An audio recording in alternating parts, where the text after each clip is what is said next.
Hello everyone, स्वागत करता हूं आप सभी का अपने चैनल मैथ्स बाय आलोक पर।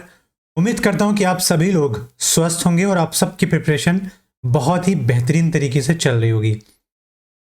आप सबके सामने मैं एसएससी सीजीएल प्री के एग्ज़ाम के टॉप सिलेक्टेड 25 क्वेश्चंस लेकर आया हूं यहाँ पर, जो एग्ज़ाम पॉइंट ऑफ व्यू से बहुत इंपॉर्टेंट हैं। इन क्वेश्चंस को हमने प्रीवियस ईयर और इस वर्ष के कुछ एसएससी सीएचएसएल के पेपर से उठाए गए क्वेश्चंस को लिया है हमने, जिसकी उम्मीद ये है कि वो आने वाले कुछ दिनों में जिनके एग्जाम्स अभी बचे हुए हैं उनके लिए बहुत ही हेल्पफुल होगा और ये क्वेश्चंस वहाँ पर आ सकते हैं, तो उसको ज़रूर करके जाएं। और ऐसा भी नहीं है कि ऐसा कुछ नहीं है कि ये एनालिसिस है, एनालिसिस बिल्कुल नहीं है। इन क्वेश्चंस को आप देखोगे तो ये प्रीवियस ईयर के ही क्वेश्चंस हैं और एक पैटर्न हमने जो देखा है प्रीवियस ईयर में या आज इस वर्ष जो भी क्वेश्चंस आए हुए हैं उन क्वेश्चंस को देखकर उनसे तैयार किया गया ये वीडियो आपके लिए उम्मीद करूंगा कि बहुत ही हेल्पफुल रहे और आप इन सभी क्वेश्चंस को करके जाइए ताकि आप एग्जाम में जब बैठो तो आपको क्वेश्चंस की लैंग्वेज एक तरीके से एक जैसी लगे, समझ में आए और बेहतरीन मेथड से उस क्वेश्चन का आंसर फाइंड कर सको। तो शुरू करते हैं अपनी क्लास, जिसमें हमारा पहला क्वेश्चन है कि एक चोर को एक पुलिसकर्मी द्वारा 200 मीटर की दूरी से देखा जाता है और चोर भागने लगता है। पुलिस वाला उसका पीछा करता है। चोर और पुलिस क्रमशः 10 किलोमीटर प्रति घंटा और 11 किलोमीटर प्रति घंटे की गति से दौड़ते हैं, तो पुलिस वाला चोर को कितनी दूरी पर पकड़ेगा। तो यहाँ पर बात करता है कि अगर पुलिस वाला क्या है कि 200 मीटर की दूरी से चोर को देखता है, तो मैंने कहा यहाँ पर पुलिस है और इससे 200 मीटर की दूरी पर चोर है यहाँ पर।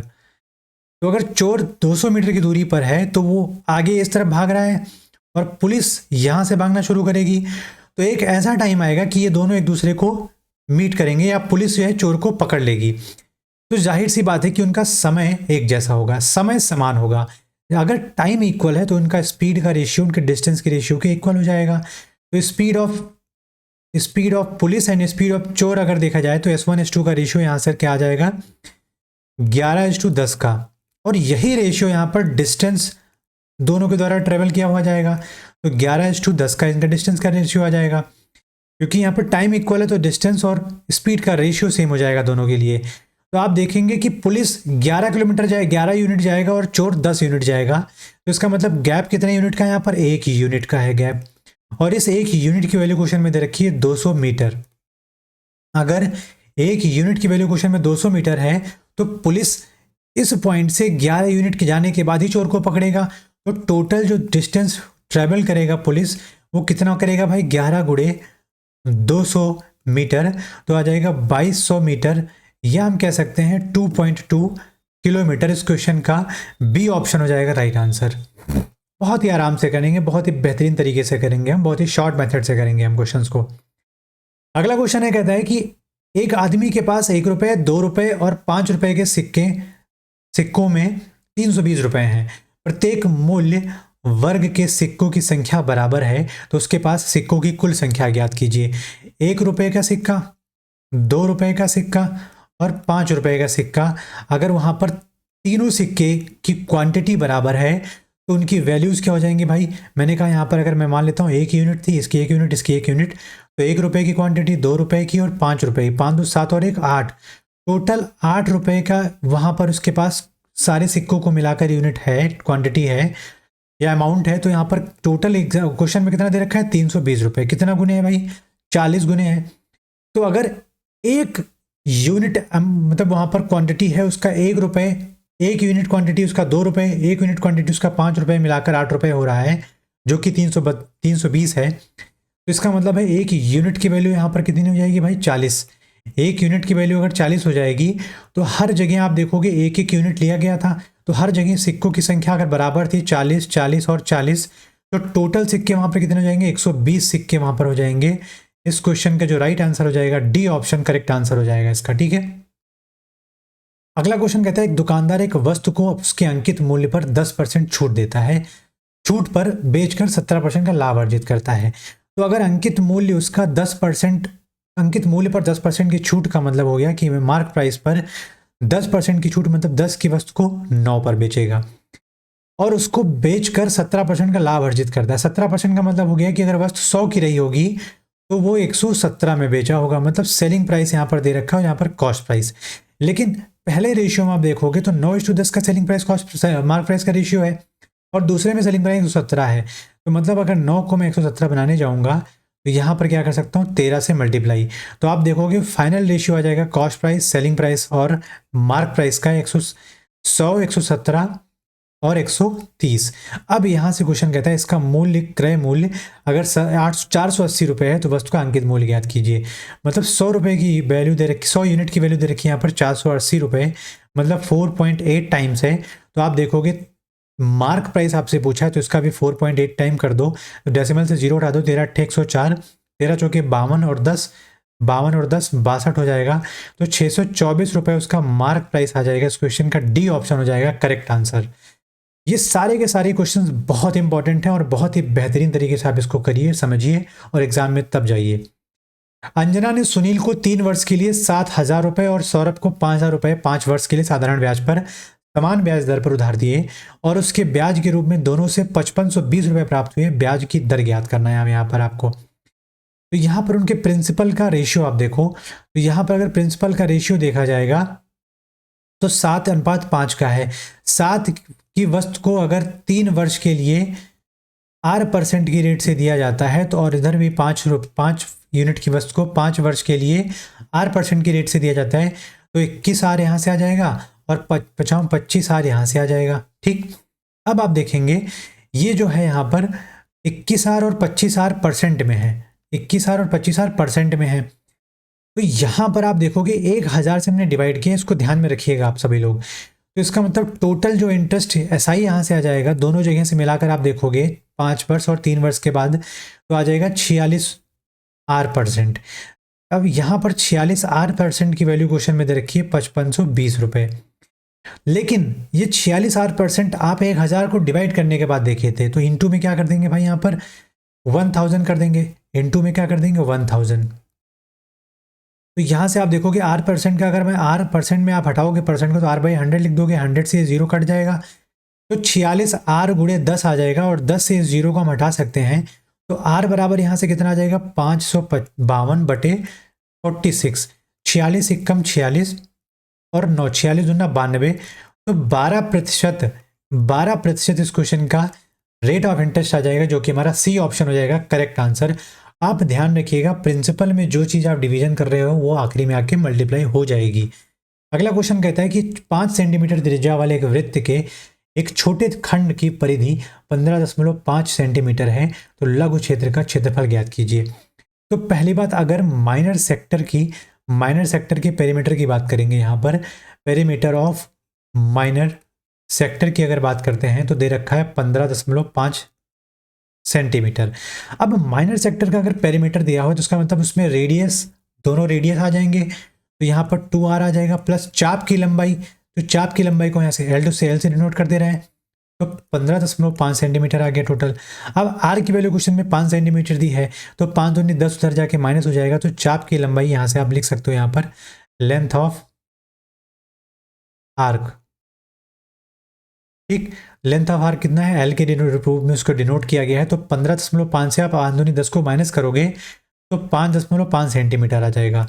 अब अगर आप एरिया ऑफ माइनर सेक्टर की बात करने जाते हो तो माइनर सेक्टर में आप अगर एरिया की बात करते हो तो होता है L इंटू R/2। तो यहाँ से L आपने देखा है कितना आ गया, चाप की लंबाई 5.5, रेडियस कितना दे रखा है क्वेश्चन में 5 दे रखा है, बटे में 2 कर दो तो आप देखोगे तो इसको 5 से 2.5 बार कट कर सकते हैं और 25 पंचे 125 और 25 पंचे 125 में 12 ऐड कर दो आ जाएगा 137 और 2 अंक के पहले दशमलव तो 13.75 सेंटीमीटर स्क्वायर 13.75 सेंटीमीटर स्क्वायर उस माइनर सेक्टर का एरिया आ जाएगा। एरिया के लिए आपको यहाँ पर पाई की रखने की ज़रूरत नहीं है, एंगल को रखने की ज़रूरत नहीं है, आप सीधे यहाँ लेंथ ऑफ आर्क निकालिए और वहाँ से क्वेश्चन में अप्लाई करिए। फॉर्मूला लिख लीजिए, ये बहुत ही इंपॉर्टेंट फॉर्मूला है कि जब भी लेंथ दी हुई हो, लेंथ ऑफ आर्क दी हुई हो तो वहाँ से हम एरिया निकाल सकते हैं बहुत ही आसानी से, लेंथ इंटू रेडियस अपॉन 2 करके। अगला क्वेश्चन कहता है कि एक धनात्मक पूर्णांक को जब 425 से विभाजित किया जाता है तो शेषफल 45 प्राप्त होता है। जब उसी संख्या को 17 से विभाजित किया जाता है तो संख्या का मतलब विभाजित करने के बाद शेषफल कितना होगा। तो आप पहली बात तो देखिए 425 से अगर विभाजित किया जाएगा और 45 शेषफल आएगा, मतलब संख्या अगर 425 से कुछ भागफल के द्वारा विभाजित किया जाएगा x द्वारा और उसमें शेषफल अगर 45 आ जाए वो भी जोड़ दिया जाए तो ये पूरी की पूरी हमारी क्या हो गई, संख्या हो गई। अब इस संख्या को अगर हम 17 से भाग देते हैं तो आप सेपरेट अगर कर सकते हो उसका डिनोमिनेटर, तो 17 से अगर देखोगे आप 17 34 और 8 17 25 85, मतलब ये कैंसिल आउट हो जा रहा है पूरा, बच रहा है 45। अब 45 को अगर 17 डिवाइड करेगा, यहाँ से रिमाइंडर भाई 0 आ जाएगा, ये बात ध्यान रखिएगा। रिमाइंडर 0 आ रहा है इसलिए मैंने इसको छोड़ दिया है। 45 को अगर आप 17 से डिवाइड करते हो, 17 दूना 34 और रिमाइंडर कितना आ जाएगा, रिमाइंडर यहाँ से आ जाएगा 11, जो कि इस क्वेश्चन का ए ऑप्शन हो जाएगा करेक्ट आंसर। बहुत ही बेहतरीन पैटर्न है एग्जाम का, जो क्वेश्चंस का हमारे, जो कि क्वेश्चंस के हिसाब से, जो कि एग्जाम के हिसाब से बनाए जा रहे हैं।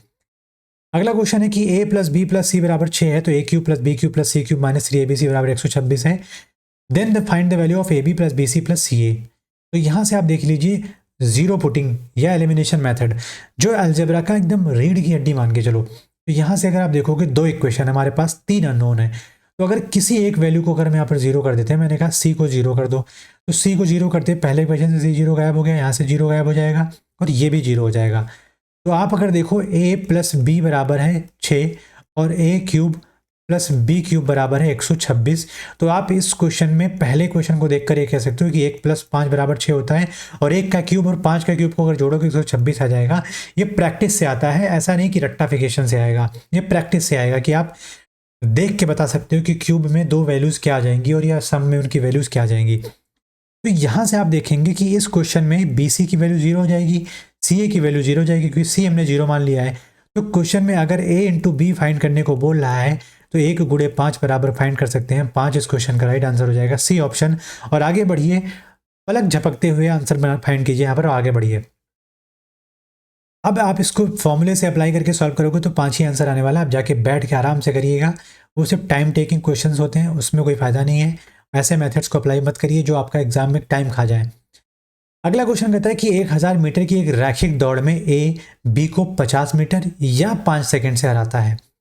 तो कोई दौड़ है भाई यहाँ से लेके यहाँ तक, तो यहाँ पर कहता है कि अगर ए पहुँच चुका है तो बी कुछ यहाँ पर है और बी यहाँ पर है, तो इनके बीच की दूरी कितनी है 50 मीटर, या बी इस 50 मीटर को कवर करने के लिए तकरीबन 5 सेकंड का समय ले लेगा। तो इसका मतलब हो गया कि बी यूनिफॉर्म स्पीड से चल रहा होगा, तो इस 50 मीटर को कवर करने में अगर 5 सेकंड ले रहा है तो हम स्पीड ऑफ बी फाइंड कर सकते हैं, डिस्टेंस अपॉन टाइम, 50/5 बराबर 10 मीटर पर सेकंड।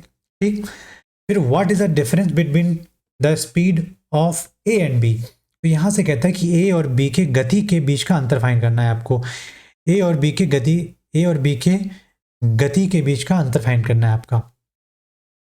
तो बी का तो आ गया, इसका मतलब अगर पूरी रेस 1000 मीटर की थी और स्पीड बी की 10 मीटर पर सेकेंड थी, तो टाइम कितना लगेगा भाई बी। अब आप बता सकते हो कि मीटर अपॉन मीटर पर सेकेंड, तो वहाँ से आप निकाल लोगे कि 1000/10 बराबर 100 सेकेंड टाइम लिया होगा वहाँ पर बी ने कंप्लीट करने के लिए। लेकिन 100 सेकेंड बी ने लिया तो है, लेकिन जब 5 सेकेंड बी पीछे था उसके पहले ए पहुँच चुका था, तो मतलब टाइम टेकन बाई ए कितना हो जाएगा, 5 सेकेंड पहले का मतलब 95 सेकेंड। अब यहाँ से हम स्पीड ऑफ ए फाइंड कर सकते हैं, तो 1000 की डिस्टेंस को अगर 95 की रफ्तार से वो जाएगा तो 1000/95 मीटर पर सेकेंड आ जाएगा। फिर यहाँ से आपको पूछा क्वेश्चन है S A minus S B find करो, तो यहाँ से आ जाएगा 1000/95 माइनस 10, एलसीएम ले लेना, तो यहाँ से आ जाएगा 95 एलसीएम। 1000 से आप 950 माइनस करोगे तो आ जाएगा यहाँ से आ जाएगा आपका 50, तो 5 से 10 बार जाएगा और 5 से 19 बार जाएगा। यहाँ से हम कह सकते हैं कि 10/19 इस क्वेश्चन का मीटर, 10/19 मीटर पर सेकेंड इस क्वेश्चन का बी ऑप्शन हो जाएगा राइट आंसर। तो अगला क्वेश्चन हमारा है कि एक निश्चित कार्य को करने के लिए ए और बी वैकल्पिक दिनों में कार्य करते हैं और बी पहले दिन कार्य शुरू करता है। ए अकेले उसी कार्य को 24 दिनों में पूरा कर सकता है। यदि कार्य 11 से 1/3 दिनों में पूरा होता है तो बी अकेले मूल कार्य का 7/9 हिस्सा कितने समय में पूरा करेगा। तो यहाँ पर आप ध्यान दीजिए कि बी कार्य को शुरू करता है और ए उसके बाद आता है, फिर बी करता है, फिर ए आता है, और कार्य 11 से 1/3 मतलब 12वें दिन जाके खत्म होता है। तो आप ध्यान दीजिए, अगर बी ए और बी ए ऐसे चलता रहेगा, यहाँ पर 1 2 3 4 5 दूनी 10, 11वां दिन पे बी करेगा और 12वें दिन पे ए करता है, वो भी 1/3 दिन करता है। 1 दिन, 2 दिन, 3 दिन, 4 दिन, 5 दिन। तो 5 सही 1/3 मतलब 16/3 दिन में काम ए करता है। तो आप खुद सोचिए कि अगर 16/3 दिन में काम ए कर रहा है वहाँ पर, और यहाँ पर काम मान लेते हैं कि हमारे पास 24 यूनिट है, क्योंकि ए अकेले उस कार्य को 14-24 दिनों में करता है। अगर कार्य वहाँ पर 24 है तो ए की एफिशिएंसी 1 हो गई है। तो 24 कार्य में से अगर 16/3 दिन काम एक की एफिशिएंसी से करेगा तो 16/3 कार्य हो चुका होगा। 16/3 कार्य हो चुका होगा तो यहाँ से आप देखेंगे 11, 3, 33 और 1 34/3। 34/3 से आप 16/3 अगर माइनस करोगे तो आ जाएगा यहाँ से कितना, 18/3 मतलब 6 दिन। अब 6 दिन जो काम है वो काम, बचे हुए काम को बी ने कंप्लीट किया होगा भाई। तो आप देखोगे 24 यूनिट काम से अगर 16/3 काम घटा देते हो तो 72 माइनस 24 या 72 माइनस 16 आ जाएगा 56। 56/3 कार्य को जो बी है वो 6 दिनों में कंप्लीट करा होगा। अब आगे समझते हैं, बी अकेले मूल कार्य का 7/9वां हिस्सा कितने दिनों में समय करेगा। तो मूल कार्य आपने माना था 24, तो 24 का अगर 7/9वां हिस्सा लेते हैं तो आप ये कह सकते हो 3 8 24 और 3 3 9, तो 8 7 56/3 कार्य ही ऐसा है जो 7/9 था। तो जो हमने यहाँ पर देखा था कि जो बी था वो 6 दिन काम करके 56/3 कार्य जो पूरा किया था, वो 56/3 कार्य इस 24 का 7/9वां हिस्सा है। तो जो हमारा राइट आंसर हो जाएगा 6 दिन। 6 दिन में वो कार्य, 6 दिन में वो कार्य यहाँ पर आप 6 दिन में मैं यहाँ पर मिटा के कर दे रहा हूँ कि आप देखोगे 34/3 माइनस 16/3 आप देखोगे यहाँ से आ जाएगा 18/3 जो कि 6 डेज आ जाएगा। 6 डेज में 56/3 कार्य करेगा बी। यही कार्य 56/3 उस 24 कार्य का 7/9वां हिस्सा है, तो उसमें भी समय सेम है। तो ऑब्वियस सी बात है इस क्वेश्चन का जो राइट आंसर हो जाएगा वो डी ऑप्शन हो जाएगा। 6 दिनों में कार्य ये बी जो है वो 7/9 हिस्सा कर देगा। अगला क्वेश्चन है कि 2 वर्ष के लिए किसी राशि पर वार्षिक रूप से संयोजित चक्रवृद्धि ब्याज 1035 और इसी अवधि के समान राशि पर साधारण ब्याज 900 रुपए है। वार्षिक रूप से संयोजित चक्रवृद्धि ब्याज और 3 वर्षों के लिए साधारण ब्याज के बीच का अंतर ज्ञात कीजिए। मतलब यहाँ पर 3 साल के कंपाउंड इंटरेस्ट और सिंपल इंटरेस्ट के बीच का डिफरेंस फाइंड करना है। तो आप देखोगे कि 2 वर्ष में 1035 रुपये कंपाउंड इंटरेस्ट और 2 वर्ष में साधारण ब्याज 900 रुपये, तो जाहिर सी बात है कि साधारण ब्याज समान होगा। तो यहाँ पर पहले वर्ष 450 और दूसरे वर्ष 450, ये हो गया साधारण ब्याज। अब 900 के बाद बच कितना रहा, 135। अब वो 135 सेकेंड ईयर में क्या होगा, उसका कंपाउंड इंटरेस्ट लग के आया होगा पहले वाले का। तो यहां से एक बात ये पता चल सकती है कि 450 का 135 30% है। कितना है, 30% है। तो रेट ऑफ इंटरेस्ट हमें पता चल गया 30% है। तो ये मुझे बताइए कि अगले वर्ष भी 450 रुपये का यहाँ पर सिंपल इंटरेस्ट आएगा, और उसके बाद अगर कंपाउंड इंटरेस्ट की हम बात करेंगे तो 450 पे 30% 135, इस 450 पे अगले वर्ष लास्ट वर्ष 135, और इस पर 30% निकालने जाओगे तो 0 आ जाएगा। 3 बचे 15 और 3 39 और 1 40, 40.5 रुपये इसका लास्ट के थर्ड ईयर के लास्ट में आ जाएगा हमारा कंपाउंड इंटरेस्ट। तो आप देखिए कि 3 वर्ष का कंपाउंड इंटरेस्ट पूरा ये हो गया, ये पूरी वैल्यू कंपाउंड इंटरेस्ट की हो गई 3 वर्ष की, और ये पूरी वैल्यू हो गई सिंपल इंटरेस्ट 3 वर्ष की।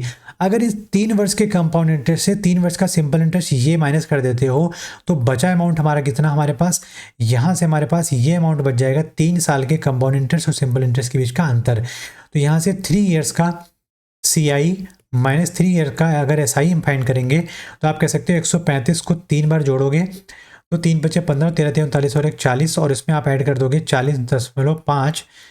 तो इसको आप देख सकते हैं कि आ जाएगा हमारे पास 445.5 रुपीज़। इस क्वेश्चन का बी ऑप्शन हो जाएगा हमारा करेक्ट ऑप्शन। बहुत ही आराम से, बहुत ही बेहतरीन तरीके से हम इस चीज़ को करेंगे। कोई फॉर्मूला लगाने की ज़रूरत नहीं है, R% वाला या R³ अपॉन फलाना डिम का जो भी फॉर्मूला होता है उसको लगाने की कोई ज़रूरत नहीं है। अगला क्वेश्चन कहता है कि यदि x बराबर 7 प्लस 7 की पावर 2/3 प्लस 7 की power 1/3, then find the value of x³ minus 21x square plus 126x।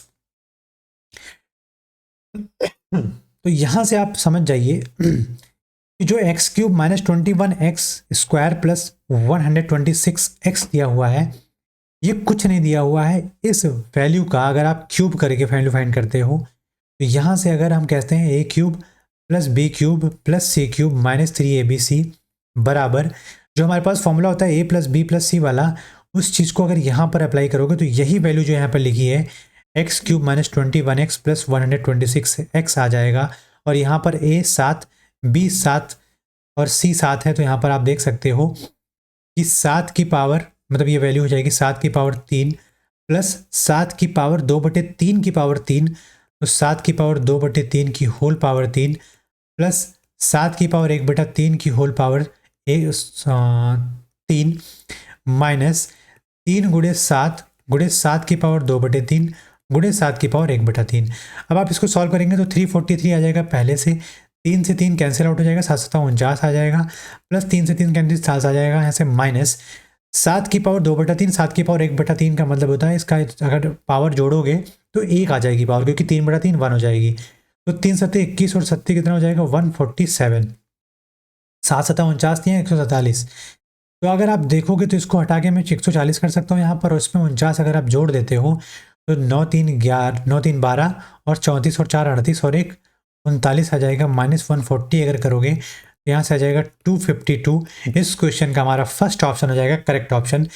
इस मेथड को, इस फॉर्मूले को आप याद रखिएगा कि अगर ऐसा कुछ लिख के आ रहा है और इस तरफ यहाँ पर x की वैल्यू आपके पास ये दे रखी है इस टाइप का, वहाँ पे कुछ भी आ सकता है भाई, 2 + 2 की पावर 2/3 प्लस 2 की पावर 1/3, और यहाँ पर आपको चेंज करके दे देगा इस फॉर्म में। तो उसका मतलब हो गया कि a³ + b³ + c³ - 3abc उस क्वेश्चन का राइट आंसर हो जाएगा। आप वहाँ पर a, b और c की जो वैल्यू है उसको पुट करिए, सॉल्व करिए, आपके पास आंसर आ जाएगा। सबसे कम टाइम का सॉल्व करने का तरीका है ये आपके लिए। 4 tan² theta is equals to 5 × 1 + sec theta. तो यहाँ से वैल्यू पूछा है कि √65 cot theta plus 9/√65 sin theta plus 9 cos theta की वैल्यू क्या होगी। तो यहाँ से आप एक चीज़ देखोगे आइडेंटिटी की फॉर्म में, अगर मैं बात करूँ तो 4 × tan² थीटा को हम क्या लिख सकते हैं भाई, sec² थीटा -1 बराबर 5 × 1 + sec थीटा। a² - b² यहाँ अप्लाई करिए तो 4 × sec थीटा -1 बचेगा, और यहाँ से इसको हटा देगा क्योंकि यहाँ पर sec थीटा -1 एक ब्रैकेट में और दूसरे ब्रैकेट में sec थीटा +1 आ जाएगा, जो कि sec थीटा +1 उस RHS साइड वाले 1 + sec थीटा को कैंसिल आउट करके हमारे पास सिर्फ और सिर्फ 5 आ जाएगा। अब यहाँ से अगर आप sec थीटा फाइंड करोगे तो 5/4 और 1 इधर जाएगा तो 4 + 5 क्या हो जाएगा 9/4 आ जाएगा यहाँ से sec थीटा। मतलब आप देख सकते हो कि हाइपोटेन्यूज अपॉन बेस की वैल्यू आ गई है। तो यहाँ से अगर मैं परपेंडिकुलर फाइंड करने जाऊँ तो 9 9 81 - 16 मतलब √65 आ जाएगा यहाँ से परपेंडिकुलर, √65 आ जाएगा परपेंडिकुलर। अब बात आगे करते हैं, जो क्वेश्चन ने पूछा है √65 × cot थीटा क्या हो जाएगा भाई, बेस अपॉन परपेंडिकुलर। बेस हमारे पास कितना है 4, परपेंडिकुलर हमने निकाला कितना √65 प्लस 9/√65 इंटू में साइन थीटा। साइन थीटा का मतलब होता है परपेंडिकुलर अपॉन हाइपोटेन्यूस, तो √65 अपॉन हाइपोटेन्यूस हमारे पास 9 यूनिट है, फिर प्लस 9 × cos थीटा क्या होता है बेस अपॉन हाइपोटेन्यूस। तो बेस हमारे पास क्या है 4 और हाइपोटेन्यूस हमारे पास क्या है 9। तो यहाँ से आप देख सकते हो 9 से 9 कैंसिल आउट हो गया, इस 9 से 9 कैंसिल आउट हो गया, √65 से √65 और इस √65 से √65, तो 4 + 1 यहाँ से प्लस 4 यहाँ से, तो 4 4 8 और 1 9। इस क्वेश्चन का जो राइट आंसर हो जाएगा 9 हो जाएगा। ये सबसे आसान और सबसे बेहतर तरीका है। इस क्वेश्चन में आप इसके अलावा कुछ भी अप्लाई नहीं कर सकते हो। अब हम अगले क्वेश्चन की तरफ बढ़ते हैं। हमारा अगला क्वेश्चन कहता है कि if 1 - cos theta upon sin theta is equals to 2/7 then what will be the value of 1 + cos theta upon sin theta. तो एक बहुत ही बेहतर तरीका आप यहाँ पर देखिए कि अगर मैं यहाँ पर देखूँ तो 1 + cos theta upon sin theta find करना है। क्या मैं इस 1 - cos theta upon sin theta को मैं इसका इन्वर्स करके लिख सकता हूँ sin theta upon 1 - cos theta बराबर क्या, बराबर में 7/2 कर सकता हूँ। बिल्कुल कर सकते हैं हम लोग, क्योंकि जो मैंने LHS साइड की LHS किया है वही मैंने RHS भी किया था। तो यहाँ पर अगर मैं संयुग्मी ले लेता हूँ, ठीक है, तो यहाँ पर आप देखो कि 1 - cos थीटा की जगह पे मैंने यहाँ पे 1 + cos थीटा को मल्टीप्लाई नीचे किया और वही सेम चीज़ यहाँ पर मल्टीप्लाई कर दिया 1 + cos थीटा। तो यहाँ से आप देख सकते हो sin theta into 1 + cos theta बटे 1 - cos² थीटा। यहाँ से इसका मतलब क्या होता है 1 - cos² थीटा का मतलब क्या होता है भाई sin² थीटा। इस sin थीटा से हम इसके पावर को हटा देंगे तो आप देखोगे 1 + cos theta upon sin theta बराबर यहाँ पर क्या था भाई 7/2, जो कि इस क्वेश्चन का हमारा बी ऑप्शन हो जाएगा राइट आंसर। बहुत ही कम टाइम और बहुत ही आसान वाला मेथड अप्लाई किया है यहाँ पर, और बहुत ही बेहतरीन मेथड अप्लाई करके आपके सामने आंसर आ चुका है 7/2। इससे ज़्यादा कुछ करने की जरूरत नहीं है आपको, बहुत ही बढ़िया मेथड है ये। अगला क्वेश्चन है कि दो वृत्त जिनका केंद्र बी और डी क्रमशः त्रिज्या डी ए बराबर 8 और बी सी बराबर 1 सेंटीमीटर है, ऐसी दोनों सर्किलों मतलब वृत्तों, यहाँ पर वृत्त कर देना, के लिए स्पर्श रेखा है। यदि डीबी और एसी बिंदु ई को प्रतिच्छेद करते हैं, ए बराबर 12 सेंटीमीटर, ई सी बराबर 18 सेंटीमीटर, तो एक्स का मान ज्ञात कीजिए। तो यहाँ पर पहली बात तो एक नन्ना मुन्ना वृत्त लेकर आते हैं, हम सर्कल लेकर आते हैं यहाँ पर आप सबके सामने,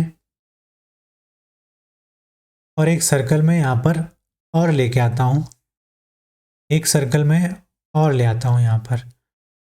तो ये आपके पास दो सर्कल्स हो गए जिनकी वृत्त की त्रिज्याएं अलग अलग हैं। तो एक को छोटा कर देता हूँ, एक को बड़ा कर देता हूँ।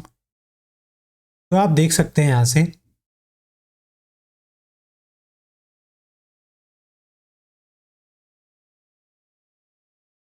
ये हमारे पास दो वृत्त हो गए। अब दो वृत्त तो हो गए, इस वृत्त में बोला है कि दो वृत्त जिनके केंद्र बी और डी हैं, क्रमशः त्रिज्या D A 8 centimetre, B C 1 centimetre, ऐसी दोनों सर्किलों की स्पर्श रेखाएं हैं। यदि डीबी और ए सी, डीबी और ए सी, अच्छा, इनकी जो हमारे पास स्पर्शी रेखा है उसका नाम ए सी है। यहां से आप देखो, अगर मैं यहां पर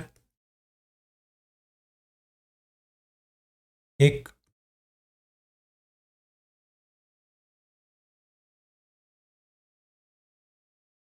अगर मैं यहां पर एक स्पर्शी रेखा बना देता हूं, ये वाली,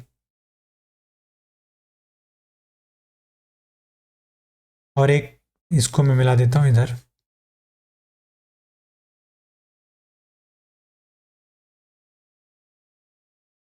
तो आप ये कह सकते हो दोनों स्पर्शी रेखा हो गई ए बी, ए सी हो गई। अब इनके केंद्रों को अगर मिलाया जाए तो एक हम यहां से क्या ले सकते हैं भाई, एक और यहां से हम रेखा ले सकते हैं, जिनको इनको केंद्रों के लिए बनाना पड़ेगा। तो अगर आप देखो, इनके केंद्र को मैं यहाँ मानता हूँ और इसके केंद्र को मैं यहाँ ले लेता हूँ, तो आप ये देख सकते हैं कि इस केंद्रों को मिलाने वाली रेखा और इसकी स्पर्शी रेखा एक दूसरे को ई पर कट करती हैं। कहाँ पे कट करती हैं, बातें हम अपने प्रश्न पर आते हैं। तो अगर ये ई पर कट करती हैं, कौन, ए सी और बी डी, एक मिनट, यहाँ पर डी है, इस वाले सर्कल में ये डी है और ये, हाँ सही था, ये डी है और ये बी है। तो आप यहाँ से ये कह सकते हो कि पहली बात जो क्वेश्चन ने दे रखा है, डी ए की लंबाई 8 सेंटीमीटर और बी सी की लंबाई दे रखी है 1 सेंटीमीटर। उसके बाद इन्होंने दे रखा है ए की लंबाई 12 सेंटीमीटर और इसी की लंबाई 18 सेंटीमीटर। तो एक्स का मान ज्ञात करना है आपको। इसमें देखिए आप, सबसे पहले तो त्रिभुज, अगर मैं ट्राइंगल ई ए डी और ट्राइंगल ई सी बी लेता हूँ, तो आप एक बात यहाँ से ये कह सकते हो कि एंगल ई इस त्रिभुज का और एंगल ई इस त्रिभुज का बराबर है, क्योंकि शीर्षाभिमुख वर्टिकली अपोजिट एंगल्स हैं। और एंगल ए इस त्रिभुज का और एंगल सी इस त्रिभुज का बराबर है, क्योंकि 90 डिग्री हैं। तो बाई एंगल हम ये कह सकते हैं कि ये दोनों ट्राइंगल्स क्या होंगे, सिमिलर होंगे। और ये दोनों ट्राइंगल अगर सिमिलर हो गए तो उनके कॉरस्पॉन्डिंग साइड्स का रेशियो इक्वल हो जाएगा। तो मैं अगर इस रेडियस का रेशियो देखता हूँ तो 8/x हो जाएगा, इसके साथ बराबर हो जाएगा इस वाले ट्राइंगल में 12/18। तो 18/144 बराबर x। तो यहाँ से कह सकते हो x की वैल्यू हो जाएगी 12 सेंटीमीटर। इस क्वेश्चन का राइट आंसर हो जाएगा ए ऑप्शन। इस क्वेश्चन में सिर्फ और सिर्फ डायग्राम बनाने की जरूरत थी, उसके बाद आंसर आप देख कर भी कर सकते थे। अगला क्वेश्चन कहता है कि यदि वैल्यू हमारे पास, अच्छा क्वेश्चन है हमारे पास, x माइनस वाई का whole cube plus Y minus z का whole cube plus Z minus x का whole cube upon x square minus Y square का whole cube plus Y square minus Z square का whole cube plus Z square minus x square का whole cube. तो इसकी value find करना है आपको। अब यहाँ पर आप देखिए, a cube plus B cube plus C cube, अगर a plus B plus c हमारे पास 0 बन जा रहा है तो इस वैल्यू को हम लिख सकते हैं 3abc।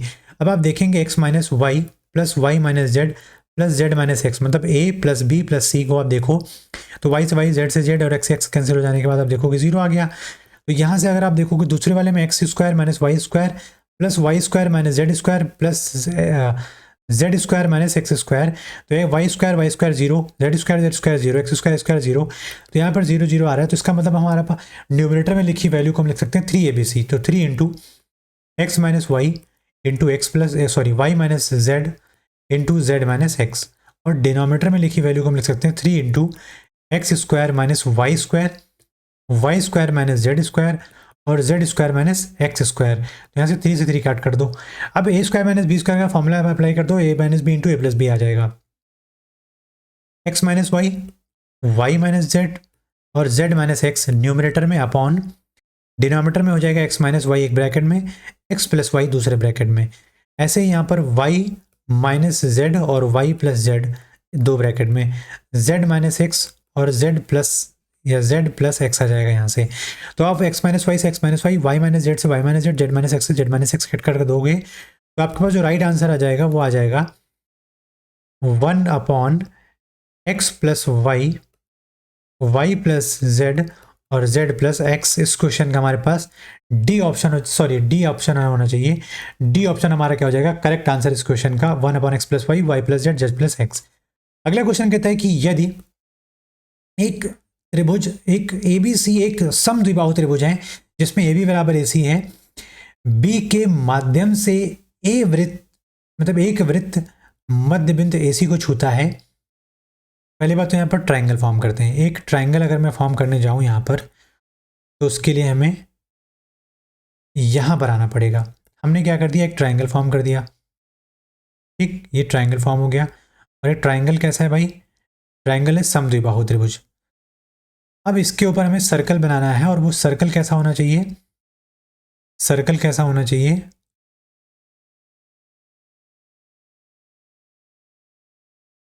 सर्कल ऐसा होना चाहिए जो बी से पास करे और AC को टच करे।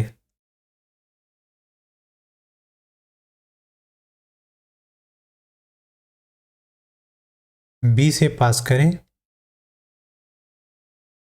और AC को टच करे।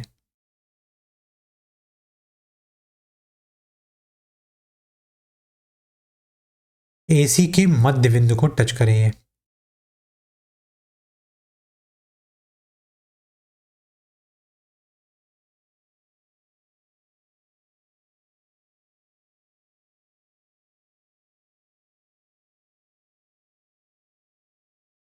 हाँ, ये सर्कल कर लेते हैं क्योंकि वहां पर दिखाई नहीं दे रहा था।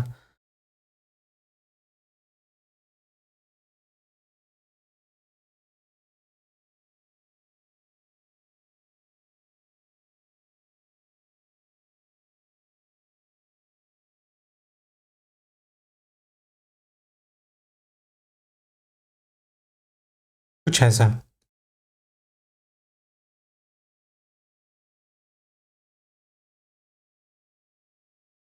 तो यहां पर आप देखिए, अब तो मैं बढ़ा के ये लाइन बना देता हूँ BC की, और ये लाइन है BA की। ये हमारे पास ABC। क्वेश्चन कहता है कि ABC एक आइसोसेलेस ट्रायंगल है जिसमें AB बराबर AC है। एक सर्कल है B को टच करते हुए AC के मिड पॉइंट से जाता है भाई, AC के मिड पॉइंट से जाता है और पॉइंट Q पर इसको इंटरसेक्ट करता है, और AB को P पॉइंट पर इंटरसेक्ट करता है। तो AP और AB का रेशियो फाइंड करना है। पहली बात तो AB बराबर है AC के, तो ये अगर x है और ये भी अगर x है, पहली बात तो यहाँ से आप देखोगे कि यहाँ पर अगर मैं कहूँगा QAB में अगर आप देखोगे तो x स्क्वायर बराबर, मैंने इसको मान लिया MN, और M प्लस N बराबर क्या है, 2x है। M प्लस N बराबर 2x ही है। तो यहाँ से हम ये कह सकते हैं कि M into M plus N आ जाएगा। तो एक्स स्क्वायर बराबर M प्लस N की प्लेस पे हम क्या लिख सकते हैं, 2x। तो M इंटू 2x आ गया, x से x हटा देंगे तो x बराबर हम क्या कह सकते हैं, 2m। x बराबर अगर 2m है तो यहाँ पर x बराबर अगर 2m हम रख देते हैं तो n बराबर, तो यहाँ पर आप देखोगे n बराबर कितना आ जाएगा, 2 2 ज़ा 4m माइनस m बराबर क्या हो जाएगा, 3m आ जाएगा। अब n की वैल्यू आ गई 3m और m की वैल्यू आ गई m, तो मतलब AB की जो लेंथ है वो आ जाएगी, AB की लेंथ आ जाएगी 4m और AP की जो लेंथ आ जाएगी वो आ जाएगी m।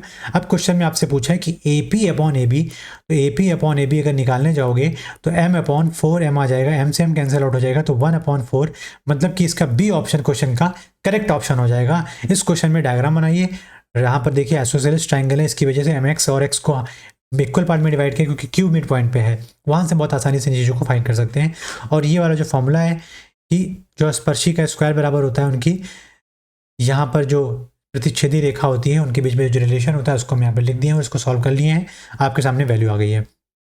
यदि यदि 9 अंकों की संख्या 389x 6378y 72 से विभाजित है तो 6x + 7y की वैल्यू फाइंड करिए। अगर 72 से विभाजित उसका मतलब 8 से पहले इसके लास्ट के 3 डिजिट डिवाइड होंगे, तो 7878y का मतलब हो गया 8 से अगर डिवाइड करने जाएंगे तो 78y को अगर आप 8 से डिवाइड करोगे तो 8 टाइम्स 8 9 72 और 6 8 72 6 78, मतलब y की वैल्यू यहाँ से कितनी आ जाएगी 4 आ जाएगी 64 बनाने के लिए। y की वैल्यू अगर 4 है तो अगर 9 से डिवाइड करने जाएंगे भाई हम, तो पहली बात तो 9 हटा देंगे, 6 3 9 दोनों हट जाएगा, 7 8 15 और 8 23 और 3 26, 26 के बाद आप 4 ऐड कर दो, y की वैल्यू 30, तो 30 + x 9 से डिविजिबल होना चाहिए। तो यहाँ पर x की वैल्यू जो है वो क्या आ जाएगी 36 के लिए 9 से डिविजिबल होना होगा, तो x बराबर 6 आ जाएगा। क्वेश्चन में पूछा है 6 × 6 + 7 × 4 तो बराबर 36 + 28 बराबर क्या आ जाएगा 64। इस क्वेश्चन का क्या हो जाएगा हमारा डी ऑप्शन हो जाएगा राइट आंसर। अगला क्वेश्चन है कि एक 7 वर्ष पहले पिंकी और उसकी पुत्री की आयु का अनुपात 4:1 था। 7 वर्ष पहले, ठीक, और 4 वर्ष बाद उसकी पुत्री और उसकी आयु का अनुपात हो गया 2.5:1 का, क्या हम कह सकते हैं 5:2 का। इसको मिटा के आप लिख सकते हो 5:2 का। तो ये क्या क्या कब हो गया भाई 4 वर्ष के बाद। अब क्वेश्चन कहता है कि 4 वर्ष पहले उसकी पुत्री की आयु और 5 वर्ष बाद पिंकी की आयु का अनुपात बताइए। तो पहली बात वर्तमान आयु ध्यान दीजिए, यहाँ पर आप देखो गैप कितने का है 4 से 1 और 1 से 2, 1 का गैप है, मतलब अगर गैप यहाँ पर इक्वल है तो 11 वर्ष जो यहाँ पर आ रहा है वो 1 यूनिट की वैल्यू है। अगर 11 वर्ष की वैल्यू का 11 वर्ष की गैप को अगर देखो तो 1 यूनिट की वैल्यू है, तो यहाँ से हम ये कह सकते हैं अगर 1 यूनिट 11 वर्ष है तो उनकी आयु 7 वर्ष पहले 44 और 11 वर्ष रही होगी, और 7 वर्ष बाद मतलब आज वर्तमान में उनकी आयु हो जाएगी 51 और 18 वर्ष। अब क्वेश्चन कहता है कि 4 वर्ष पहले उनकी पुत्री की आयु मतलब 14 हो जाएगी, 4 वर्ष पहले 14 हो जाएगी 18 से, और 5 वर्ष बाद मतलब 51 में 5 ऐड कर दोगे तो हो जाएगा 56। इसका अनुपात पूछा था तो 14 चौके 56, तो 1:4 इस क्वेश्चन का हमारा सी ऑप्शन हो जाएगा राइट आंसर। 1:4 उनकी पुत्री डॉटर के 4 वर्ष पहले और माँ के या पिंकी के 5 वर्ष बाद की आयु का अनुपात पूछा था, तो यहाँ से 1:4 इस क्वेश्चन का हो जाएगा राइट आंसर। अगला क्वेश्चन कहता है कि 8a² और 18/a⁴ का माध्य अनुपात बताइए। तो माध्य अनुपात का फॉर्मूला क्या होता है भाई, x बराबर आप कह सकते हो √8 × 8a² × 18/a⁴। तो यहाँ से आप कह सकते हो कि a² से आप हटा सकते हो यहाँ पर पावर 2 और 18 × 144 मतलब 12/12 हो जाएगा ऊपर का रूट निकाल के, और a² का रूट निकालेंगे तो a आ जाएगा, तो 12/a। इस क्वेश्चन का हमारे पास सी ऑप्शन हो जाएगा करेक्ट आंसर। इससे ज़्यादा कुछ करने की जरूरत नहीं, सीधा फॉर्मूला अप्लाई करिए, वहाँ पर जो तो वैल्यूज रखी है उनका प्रोडक्ट करके उनका स्क्वायर रूट निकाल लीजिए, हमारे पास माध्य अनुपात आ जाएगा। यदि दो समरूप त्रिभुज का परिमाप 4:7 है और उनके क्षेत्रफलों का योग 195 सेंटीमीटर है स्क्वायर है, तो दोनों त्रिभुजों का क्षेत्रफल क्या बीच का अंतर का 1/3 भाग बताइए।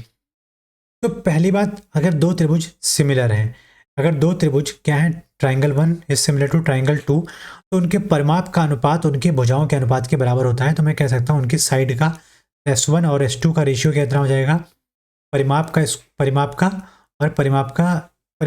परिमाप 2 के रेशियो के बराबर। तो अगर परिमाप 1 परिमाप 2 4/7 है तो उनका साइड का रेशियो क्या हो जाएगा 4/7। अब ध्यान दीजिए एरिया का भाई क्या होता है रेशियो, एरिया का रेशियो होता है उनके साइड के स्क्वायर का या उनके पेरीमीटर के स्क्वायर का रेशियो। तो 4 चौक 16/49। क्वेश्चन में इनके सम की वैल्यू दे रखी है 49 और 16 को आप ऐड करोगे तो यहाँ से आ जाएगा 65, और 65 की वैल्यू दे रखी है 195, मतलब ये इंटू 3 टाइम्स है। अब हर चीज़ इंटू 3 टाइम्स है, मतलब आप देखो यहाँ पर अगर एरिया यहाँ पर 3 टाइम्स है तो दोनों त्रिभुजों के क्षेत्रफल के बीच का अंतर बताइए। त्रिभुज ए का 16 यहाँ कितना हो जाएगा 48, A1 हमारे पास क्या आ जाएगा 48 और A2 हमारे पास क्या आ जाएगा 49 गुणे में 3 बराबर कितना हो जाएगा 147। अब A2 माइनस A1 का 1/3 पूछा है, तो आप यहाँ से कह सकते हो 147 माइनस 48 कितना हो जाएगा 47 और 48 99 बटे में 3, तो यहाँ से आ जाएगा 33 सेंटीमीटर स्क्वायर। इस क्वेश्चन का हमारे पास ए ऑप्शन हो जाएगा राइट आंसर, करेक्ट ऑप्शन हो जाएगा हमारा ए ऑप्शन। एक वस्तु की कीमत 70% बढ़ जाती है, मतलब आज वस्तु अगर 10 रुपए की है तो अगले दिन वो 17 की हो जाएगी। फिर इस अंकित मूल्य पर 5%, मतलब अंकित मूल्य अगर 20 रुपए है तो उस पर 1 रुपए की छूट दी जाती है। 5% की छूट तो मतलब होगी 19।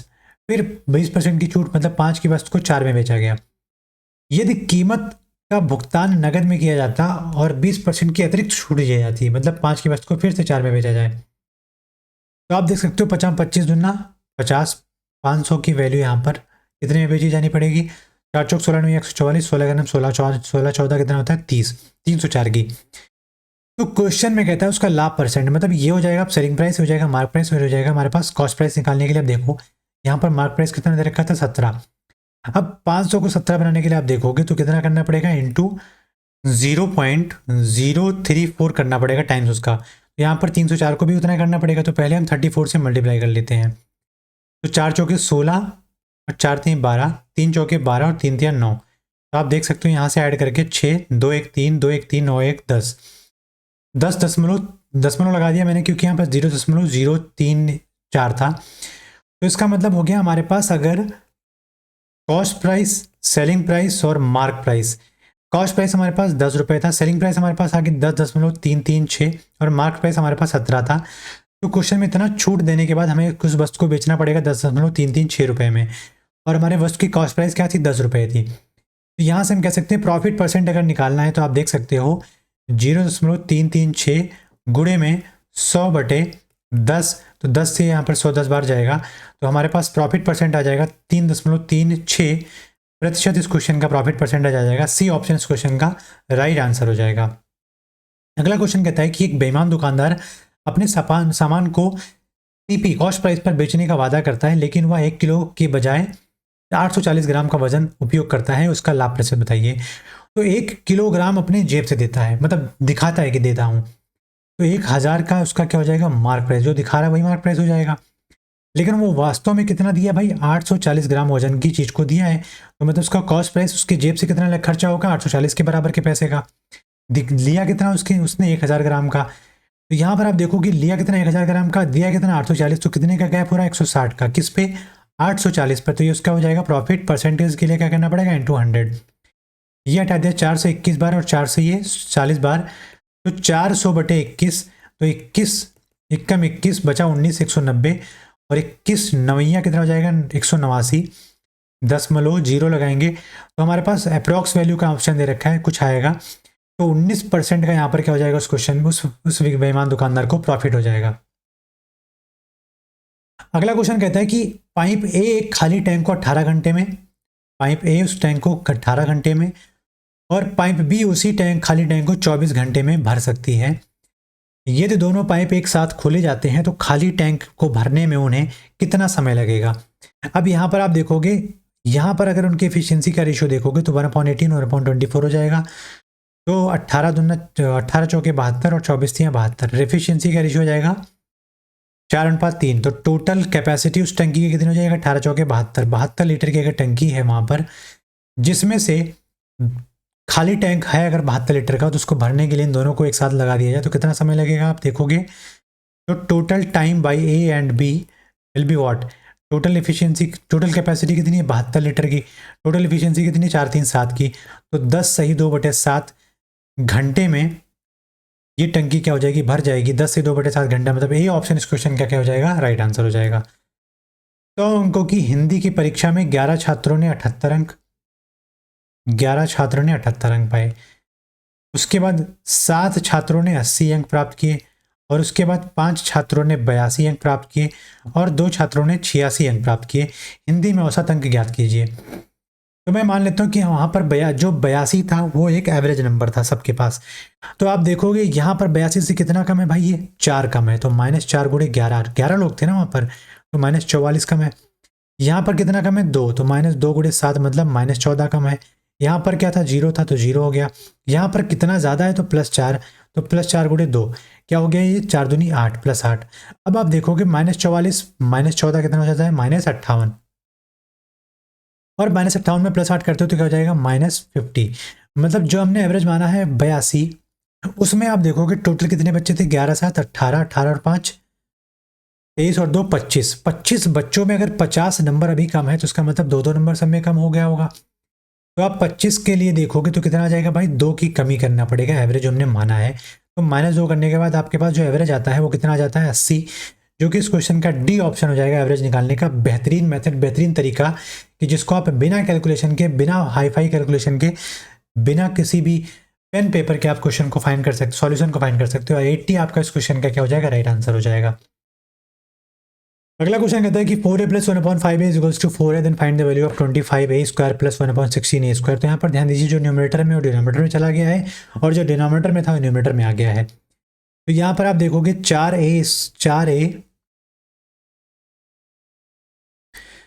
1/5a की वैल्यू क्वेश्चन में दे रखी है 4, और पूछा है आपसे 25a² + 1/16a²। तो इस पूरे इक्वेशन को अगर मैं 5/4 से मल्टीप्लाई कर देता हूँ तो पहले वाले से 4 7 कैंसिल हो जाएगा तो 5 आ जाएगा, प्लस यहाँ दूसरे वाले में 5 5 कैंसिल हो जाएगा तो 1/4 आ जाएगा, बराबर हो जाएगा, 4 से 4 कैंसिल तो 5 आ जाएगा। अब हमारे पास अगर ये पूरा x + 1/x, x + 1/, हाँ y बराबर अगर 5 है, तो आपसे क्वेश्चन पूछा है कि x² + 1/y² क्या होगा। तो आप इसको सॉल्व करेंगे तो आपके पास क्या आ जाएगा, यहाँ से आप देखो, या हम कह सकते हैं ax + 1/bx = 5 है, तो ax का होल स्क्वायर + 1/bx का होल स्क्वायर पूछा है आपसे, तो क्या आ जाएगा, ये बराबर k होगा, तो यहाँ से आ जाएगा k² - 2 होता है फॉर्मूले में, और a/b, मतलब a x वाले का कोफिशिएंट और b नीचे वाले डिनोमिनेटर का x का कोफिशिएंट। तो यहाँ से आप देखोगे क्या हो जाएगा भाई, 25 का a² + 1/16 का a² बराबर क्या हो जाएगा, k² का मतलब 25 माइनस 2 गुणे a हमारे पास कितना है 5, और b हमारे पास कितना है 4, तो 2 से 2, 2 दूनी बार 4, 2 बार जाएगा, 25 दूना 50 से 5 जाएगा, तो क्या जाएगा 45/2, या हम इसको लिख सकते हैं 21 सही 22 से 1/2। इस क्वेश्चन का जो राइट आंसर हो जाएगा, हाँ यहाँ पर कोई मिक्स्ड फॉर्म नहीं दे रखा है, तो 45/2 इस क्वेश्चन का बी ऑप्शन हो जाएगा करेक्ट ऑप्शन। ये था आपके सिलेक्टेड 25 क्वेश्चन, जो मोस्ट एक्सपेक्टेड क्वेश्चन हैं आपके एग्जाम पॉइंट ऑफ व्यू से। कुछ आने वाले जो दिनों में एग्जाम्स होने वाले हैं, उन एग्जाम्स में ये 25 क्वेश्चन से कुछ ना क्वेश्चन आपको देखने को ज़रूर मिलेंगे। ये मेरी पूरी उम्मीद है, आशा है, और आशा करता हूँ कि आप सभी लोग बेहतर करोगे, आप सभी लोग इन वीडियो को बहुत ज़्यादा प्यार दोगे, वीडियो को शेयर करोगे, चैनल को सब्सक्राइब करोगे। इसी उम्मीद के साथ मिलेंगे अपनी अगली क्लास में, तब तक के लिए जय हिंद, जय भारत।